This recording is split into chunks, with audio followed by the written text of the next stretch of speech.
Remember when I made the video, my top 10 animated or animation movies, and they were my first wave of my favorite animation movies? Well, here is my video for part 2.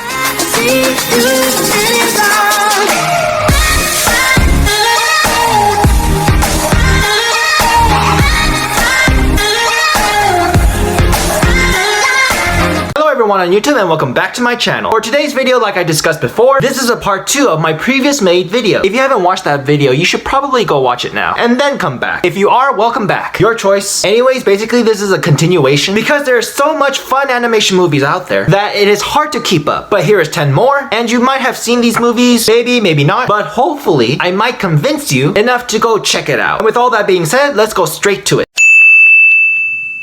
Alright, starting off strong, the first animation movie that I want to introduce is called Ratatouille, year 2007. This one I would say is a must-watch film because it is a classic and a very well-made movie that talks about themes of pursuing your dreams, pursuing your passions, overcoming obstacles, using teamwork, friendship, and really delightfully showcasing of the beauty and artistry of cooking food. The movie also has a very interesting idea and premise as it's very unique and different. There is a lot of heartwarming themes, visually stunning animation, and an engaging story. I really like this movie because it's fun and has a positive message for the audience. And you get to see the main character Remy, who is a young blue rat, having some strong character development. And so for the story of this movie is about Remy, who again is a rat, but the rat is interested in cooking. And so being a rat, you are expected to be a scavenger, forager, looking for food and water and just trying to stay alive. But Remy, being different from the rest of his kind, shows us the character as someone who feels like an outsider from the group or of its own species, which I'm pretty certain some individuals can relate to some degree on this storyline. Now fast forwarding to where Remy is now in Paris, France, and Remy befriends a human named Linguini, who at the start of this is a garbage boy at the Parisian restaurant Gusto. And you get to see both of them going through different varieties of hardships and struggle, but towards the end you get to see them working together in a very interesting way. Linguini's personality is that he's very clumsy and an easily flustered young man, and he is not very good with words or food, so he just needs a lot of help from other people. And as time goes on, the other co-worker starts to teach and assist in Linguini for his lack of skills. But as more time goes on with the story of the movie, he becomes kind-hearted and compassionate, trustworthy and loyal to Remy, as both of them starts to grow with their friendship, working with each other to help one another. Now for Remy, he also has his own struggle, as he lived in poverty and is supposed to be a garbage eater, yet he dreams of becoming a chef, which kind of goes against with his family traditional values, as of a rodent's lifestyle. So he got many problems like family disapproval, social expectations, social class conflict, and being a rat in a human-dominated world. And having to go against his rat instincts to steal and trespass shows just how much a distinctive rat that is unlike any other fully pursues his goals of becoming a chef and is determined to push forward with that goal in mind. Honestly, this is a very fantastic, iconic story of a movie, and I think this is one of the very best family-friendly movies to watch, so definitely go check it out.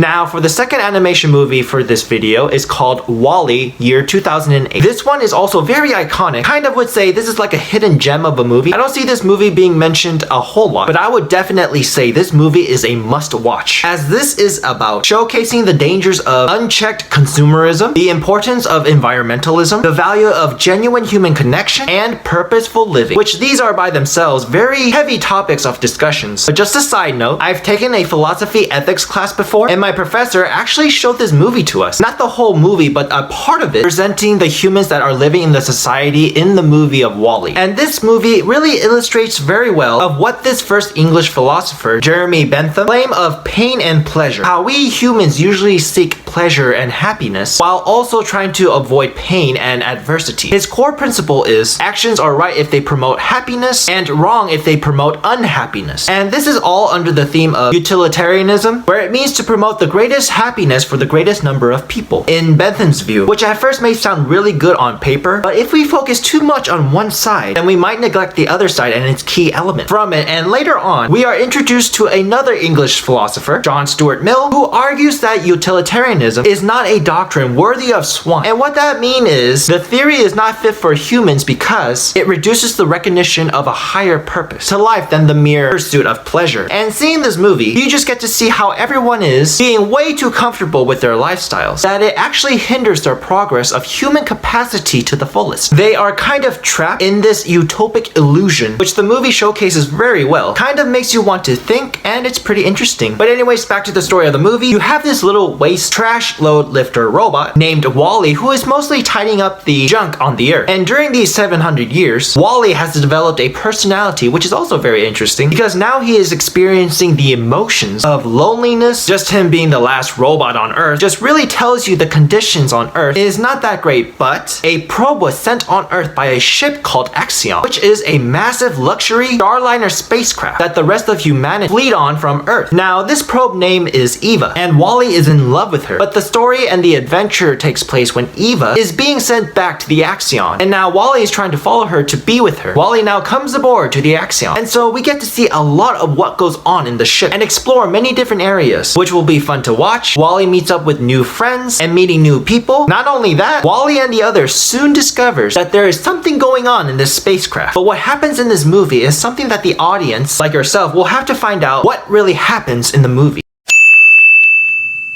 The third animation movie for this list is going to be Cloudy with a Chance of Meatballs, year 2009. This movie has a very unique and interesting concept. I really like this movie because the idea for it is just so new and different, but it also has very funny visuals, quirky characters, and the movie talks about self-acceptance, believing yourself, and dealing with challenges. And so for the story of this movie is about a failed inventor named Flint Lockwood, lives in a town called Swallow Fall, which everybody in the town, I guess, can only afford to eat sardines. However, Flint came up with an invention that could help with the crisis the townspeople are having. And this machine that Flint invented converts water into food, and all of these tasty treats fall from the sky like rain, which that is the most crazy, unbelievable idea from this movie, and it's definitely not something many people would think of, but it's a very fun concept. Snow days are like ice cream days. You can eat as much as you want, and there's no shortage of it. Famine would not be a thing for this machine. However, as great as it sounds, and the town people are enjoying it, there is always something that goes wrong, and through this, Flint's machine finds out of control, and the machine actually tries to threaten to bury the entire world under giant amounts of food. This is definitely the definition of when it's too much, it's actually too much. So Flint has to fix this problem, along with the news reporter Sam Sparks and others. They all go to try to save the world, trying to prevent food storms from happening, and they also have to face against a very greedy mayor. But as said before, Flint is an inventor, and he has some unusual inventions up his sleeve that he can use, along with just the fact that this guy never gives up, even if things go horribly wrong. So what do you think is going to happen? Care to find out? The fourth animation movie that I have for you guys is another classic, the beloved Finding Nemo. The year is 2003. Now the reason why I like this movie is because it has a really good compelling story, memorable characters, stunning animations, and has a lot of positive themes. So the story of this movie, breaking it down, for all the reasons that I mentioned, is first the compelling story part, about a clownfish named Marlin who lost a lot. And I don't know if that will be spoilers, but let's just say he lost a lot, and because of that, because of the past, he becomes overly cautious and protective even to his only son, Nemo. Now, Nemo grows up to be rebellious. His unique features is that one of his fins is smaller than the other, so really he can't swim that well, but Nemo sort of goes against his father's wishes and gets taken away by a diver. So Marlin, unable to save him at that moment, starts to chase after the boat. And through the start of his journey, Marlin meets a new companion, a blue reef fish named Dory, who also has short-term memory loss, is now joined up with Marlin in this adventure towards the vast ocean in order to hopefully reach the area where Nemo is and rescue Nemo, and to bring him back home. However, the two are not going to have an easy time getting there because the ocean is very dangerous, and the two duo will encounter some of these difficulties, which some of them includes jellyfish, sharks, and many other dangerous creatures. Now in the movie, even the sharks are very memorable. For example, Bruce is a great white shark who he and his friends wants to befriend fishes. Daria, the scary girl, and Gil, one of the fishes that tried to help Nemo escape, and many other creatures. Many of the characters are able to showcase their personalities, behaviors, attitudes very well in the movie, and I think the movie did a really good job presenting them individually in a way that all of them can shine. Even the side characters all have very good screen time, very good chance to show us who they are in the story of the movie. And lastly, the positive messages about family is always nice. Perseverance and compassion are definitely family-friendly themes and a great movie to watch with everyone. The fifth animation movie for this list is going to be a Goofy movie, year 1995. So the reason why I like this movie is because of the heartfelt story, definitely memorable music, and a touch of nostalgia. This was back in the day when kids would watch movies from a VHS tape and putting it in a big box like TV. It's probably ancient history for some people, but for like the 90s and the early 2000s, people might still remember those days. So instead of flat screen TV, we had these.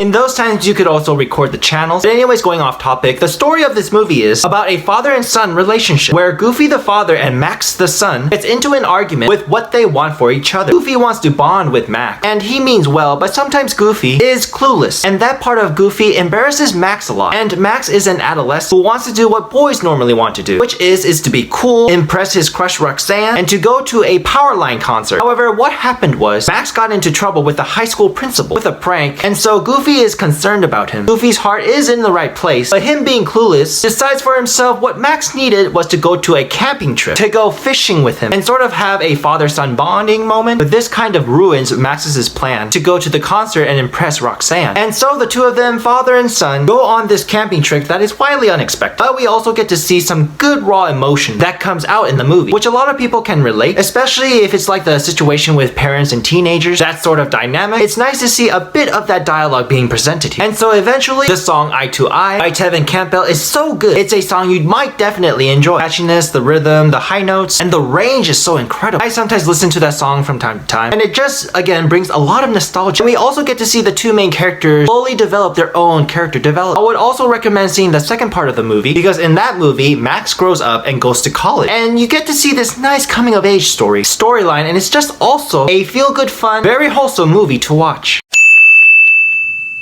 The sixth animation movie that I have for you guys is Zootopia, year 2016. This one is a really nice movie to watch and to experience because we now have talking animals that are considered normal in this story. And so for the reason why I like this movie is because it has a lot of heart-great animation with unique supporting characters, and there is some intriguing mystery behind the story of the movie. And so the story of this movie is about a rabbit named Judy, which her dream is to join the police force. Now, being a small rabbit, she finds out that, or maybe she already knows, that it's very difficult to go through the training, as she does indeed go through a lot of struggles with enforcing the law, but she really wants to prove herself because people are looking down on her, or animals, saying stuff like she will never make it or won't last long. But Judy never gives up and always tries her best. And even in her training, even though it was hard, the process was a challenge, she still eventually made it as a police officer. But now, instead of wanting to give out parking tickets, she is now on a mission to solve a mysterious case that could be seen as very dangerous. Judy knows that she can't do it by herself. She will need some help from her companions for this journey, to the point where she's even willing to work with a sly fox named Nick, as I would say he has some street smarts and connection, and that could be very helpful when trying to lead for clues. And the place of the location that they're investigating in is the city of Zootopia, where every animal, big or small, is living and working in harmony with each other. Herbivores and predators alike. I will say the world building of Zootopia is very excellent. The visuals of the landscapes really creates that adventurous environment, and you get to see a very fantasy-like vibe to it. Also, the emotions and the struggles that each of the characters have shown are done quite well in this movie.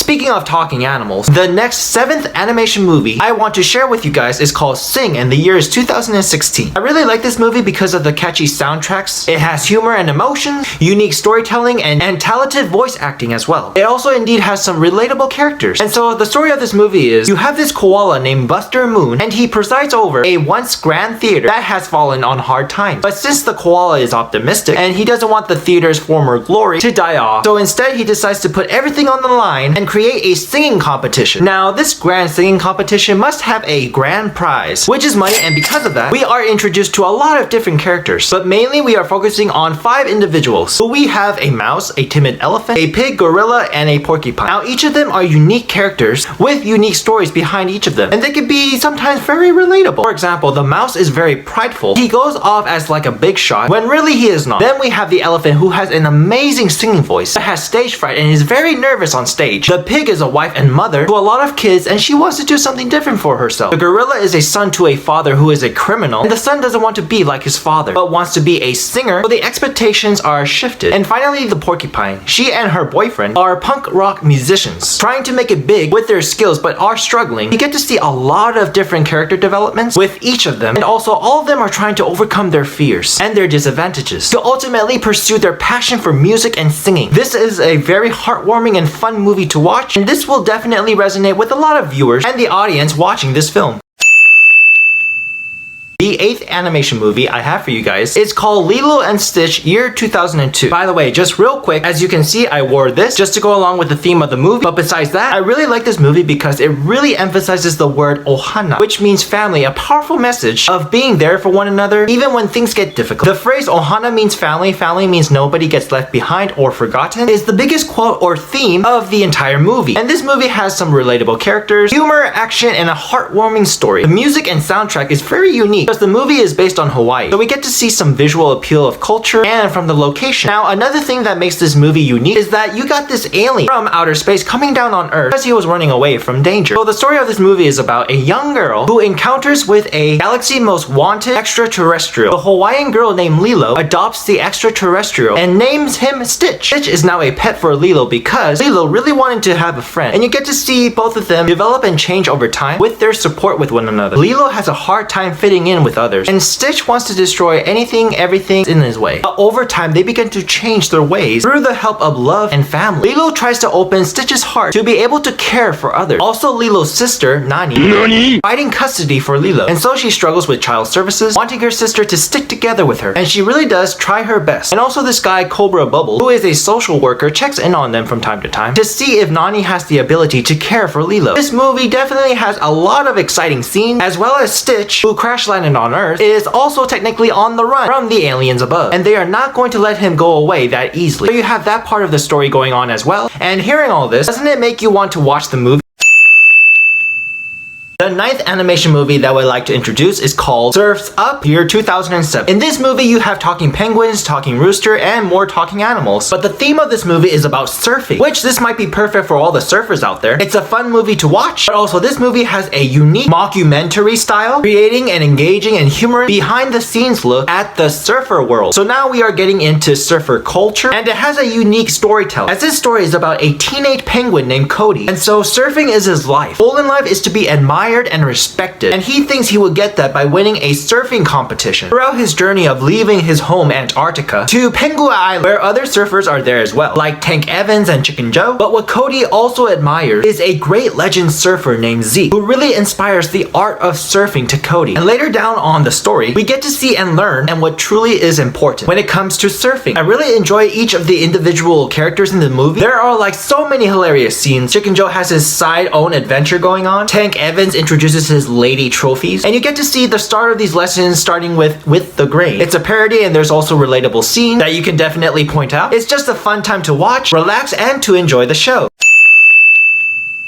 The last and 10th animation movie I would like to introduce is called A Bug's Life, year 1998. I really enjoy watching this movie because of the clever story, strong themes, and memorable characters, good animation qualities, and there's so much more. There is a lot of good elements presented in this movie, as it has some really good world building and character development. And this time we have talking ants and talking grasshoppers and many other bugs, hence the movie obviously. And so the story of this movie introduces Flick, who is an inventor ant. Like we said before, we have talking animals, now we have talking insects. But anyways, Flick seems to mess up things, as his latest mistake was destroying the food storage for the grasshoppers as payoff. The leader of the grasshoppers, named Hopper, not really happy about this, told the ants to double the amount of food next time for their second chance. If not, they would face annihilation. Now Flick has a different idea to avoid this danger. He suggested to find fighters to defend the colony instead of storing again more food. Flick's strategy is to fight against the grasshoppers and to stand up for themselves. But the ants were scared, so Flick goes on a journey by himself to find these such warriors, which he kinda did, but the problem is what he found aren't really warriors, but a group of high-flying circus insects. But Flick thinks he found the chosen ones. And then later on, things are about to get interesting. Towards the end, don't want to spoil it, but this movie will have some funny scenes, and it's also like the other movies, fun and enjoyable to watch. It has a nice adventure aspect, and it showcases the lessons of standing up for yourself. The theme of stronger in numbers, Hopper gets a little political scene, which was very interesting to see and hear. So definitely go check it out if you haven't already. So So that was my 10 favorite animation movies part 2. I carefully selected these and picked them because I enjoyed watching something about them. They were also added, of course, by my biased reasons and appreciation, whether it would be the animation, concept, characters, or the idea of the movie. And so hopefully you guys would agree as well. Hopefully you guys enjoyed or will enjoy watching or watch these movies. It's always fun to explore new things, new movies, and new adventures with creative storylines and characters. Having a fun time and enjoying the ride. Anyway guys, thank you so much for watching. If you enjoyed this video, make sure to like, share, and subscribe. Tell me your thoughts in the comment section below, and I'll see you guys next time.